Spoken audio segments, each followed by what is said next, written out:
सरकार जनहित के लिए बहुत सारे काम करती है। वो देखती है कि जनता को किन किन समस्याओं का सामना करना पड़ रहा है। सरकार तो कुछ करती है, लेकिन जनता तक वो जानकारी नहीं पहुंच पाती। आज हम कुछ ऐसे ही जरूरी विषयों पर बात करेंगे जिनको जानना आपके लिए बहुत जरूरी है। जिसमें पहला पॉइंट है गैस कनेक्शन के बारे में।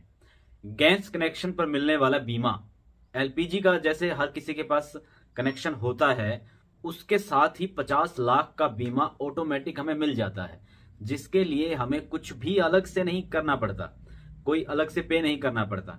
क्योंकि एलपीजी तो लगभग अब हर किसी के घर में है ही और हम यूज भी करते हैं। हमें पता होना चाहिए कि जब वो कनेक्शन लेते हैं तो हमें उसके साथ इतनी बढ़िया मोटी रकम का बीमा हमें उसके साथ मिल जाता है।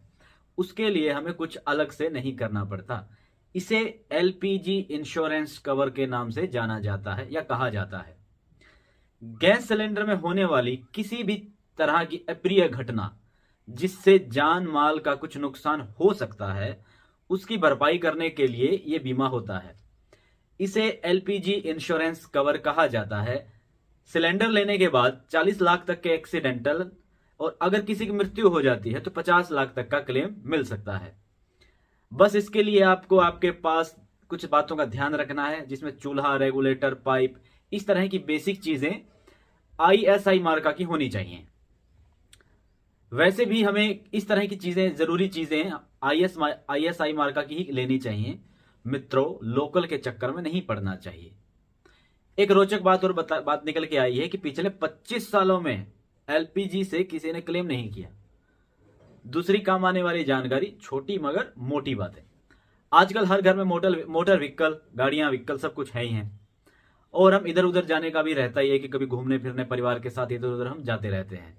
अगर अचानक हमें वॉशरूम जाने की जरूरत पड़ जाए तो उस दुविधा में अगर हम पड़ जाएं तो इसके लिए आप किसी भी होटल में जाकर उसका टॉयलेट, पीने का पानी आसानी से मांग सकते हैं।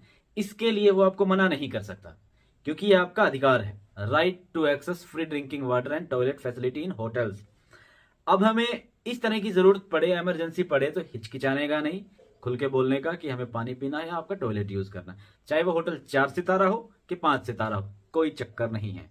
टॉयलेट फैसिलिटी आपको मिलेगी, पानी की सुविधा आपको मिलेगी। अगर आपने उसकी शिकायत कर दी ना तो उस होटल का लाइसेंस तक भी रद्द हो सकता है। तो आपको ये सुविधा देने के लिए मना नहीं करेगा। ये एक मामला आया था गेटवे ऑफ इंडिया के पास, मुंबई में एक 5 सितारा होटल है, 5 स्टार होटल। उसके पास उसके खिलाफ किसी ने शिकायत कर दी, पीआईएल दाखिल हुई तो उन्हें होटल को पब्लिक टॉयलेट आमजन के लिए बनाना पड़ा। तीसरी जरूरी जानकारी वो है लिव इन रिलेशनशिप के बारे में। दोस्तों, आपको पता ही होगा कि नई जनरेशन में प्यार उनकी रगों में थोड़ा तेजी से दौड़ रहा है। हमारे वीडियो के साथ एंड तक बने रहें, आपको बढ़िया रोचक जानकारियां मिलती रहेंगी आपके अधिकारों के बारे में। लाइक, शेयर और सब्सक्राइब कर सकते हैं। हमारा चैनल अभी थोड़ा छोटा है, आप हेल्प करेंगे तो शायद हम भी थोड़ी बहुत ग्रो करेंगे। लिव इन रिलेशनशिप के बारे में वैसे तो आपको पता होगा, लेकिन नहीं पता तो फिर भी आपको थोड़ा बता देता हूं। लिव इन रिलेशनशिप क्या होता है? दरअसल इसमें बिना शादी किए पुरुष और महिला एक साथ एक घर में एक साथ बिना किसी दबाव के रह सकते हैं, जिसे कहा जाता है लिव इन रिलेशनशिप। इस विषय के संदर्भ में माननीय सुप्रीम कोर्ट का एक फैसला आया था, Badri Prasad versus director of consolidation. ये फैसला आया था 1978 में, जो ये भारत का इस तरह के मामलों का पहला फैसला था। इस फैसले में ये कहा गया कि जो एक साथ रह रहे हैं उनकी शादी करने की अगर उम्र हो चुकी है, पुरुष महिला एक साथ रहते हैं, तो ये किसी कानून का कोई उल्लंघन नहीं है।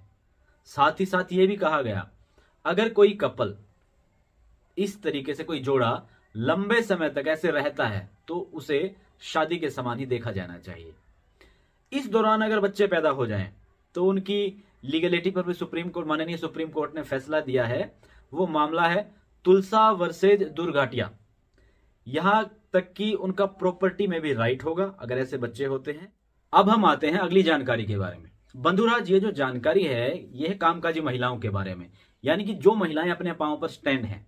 ऐसा नहीं है कि महिलाएं सिर्फ घर में काम करती हैं, महिलाएं बाहर जाकर अपने आप को प्रूव करती हैं, यानी कि बाहर काम करती हैं और पुरुषों के साथ कंधे से कंधा मिलाकर बाहर काम करती हैं, बल्कि उनसे भी ज्यादा करती हैं। इस जानकारी का सभी को पता होना चाहिए जो मैं बता रहा हूं। ऐसा नहीं कि सिर्फ गर्भवती महिलाओं को, बल्कि परिवार के हर सदस्य को इसके बारे में पता होना चाहिए। इसमें यह है कि कोई भी महिला को कोई भी कंपनी, कोई गर्भवती महिला है, उसको कोई कंपनी नौकरी से नहीं निकाल सकती। अब महिला अगर गर्भवती है, प्रेग्नेंट है, मान लिया जितना वो पहले काम करती थी उतना तो अब नहीं कर पाएगी, क्योंकि आप समझते हैं अगर कंपनी समझे कि भाई अभी ये उतनी प्रोडक्टिविटी नहीं निकाल पा रही है तो इस महिला को जॉब से निकाल दिया जाए। लेकिन ऐसा नहीं हो सकता। अधिकार उनको कहां से मिला महिलाओं को? ये उनको अधिकार मिला मैटरनिटी बेनिफिट एक्ट 1961 में। इसमें यह व्यवस्था की गई है कि गर्भवती महिला को कोई नौकरी से नहीं निकाल सकता। अगर उसे नौकरी से निकाल देता है तो 3 साल तक की सजा का प्रावधान है उसके खिलाफ, जो अगर उसे नौकरी से निकालता है। इसी के साथ मैटरनिटी लीव के बाद, बच्चा होने के बाद कुछ छुट्टियां मिलती हैं जो बच्चे की जन्म की तारीख है, यानी कि जो भी तारीख है उस डिलीवरी डेट से पहले उस संस्थान में 80 दिन तक वो महिला काम कर चुकी है। यानी कि डिलीवरी डेट से पहले 12 महीने पहले उस संस्थान में वो अगर 80 दिन तक काम कर चुकी है वो महिला, उस महिला को मैटरनिटी लीव के फायदे उठाने का हकदार है वो। पहले ये सुविधा थी 12 हफ्तों के लिए छुट्टियां मिलती थी, अब वो मिलती है 26 हफ्तों के लिए। अब ऐसा नहीं है कि ये सुविधा सभी को मिलेगी, ये उसी को मिलेगी जिस कंपनी में कम से कम 10 कर्मचारी होते हैं, जिस संस्थान में कम से कम 10 कर्मचारी होते हैं, उन्हें ये सुविधा मिल सकेगी। ये नहीं है कि उनकी तनख्वाह भी कम करेंगे, ऐसा नहीं होगा। अगर ऐसा करते हुए पाया गया, सिद्ध हो गया, तो इसमें भी 3 महीने की सजा का प्रावधान है।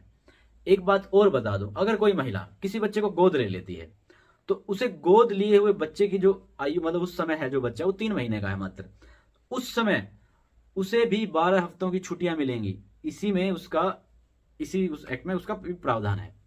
थोड़ा सा पिता के लिए भी प्रावधान किया गया है, पिता को भी ध्यान में रखते हुए इसमें किया गया है कि पिता को 15 दिन की छुट्टियां मिलेंगी। वो अपनी पूरी नौकरी में ये 2 बार ऐसी छुट्टियां ले सकता है, उन छुट्टियों का प्रयोग कर सकता है, मतलब इस सुविधा का प्रयोग कर सकता है।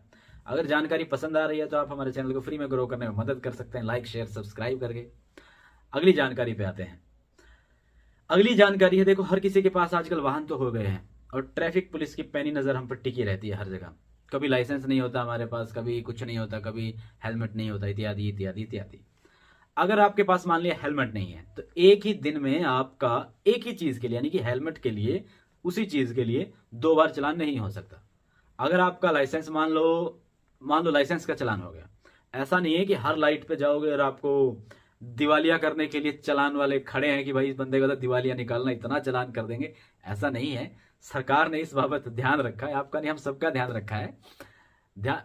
क्योंकि इसमें सिर्फ आपको एक बात का ध्यान रखना है, आप अपने वाहन को धूम की तरह नहीं उड़ाना है कि भाई ले स्पीड चले, ओवर स्पीड का चालान इसमें हो सकता है।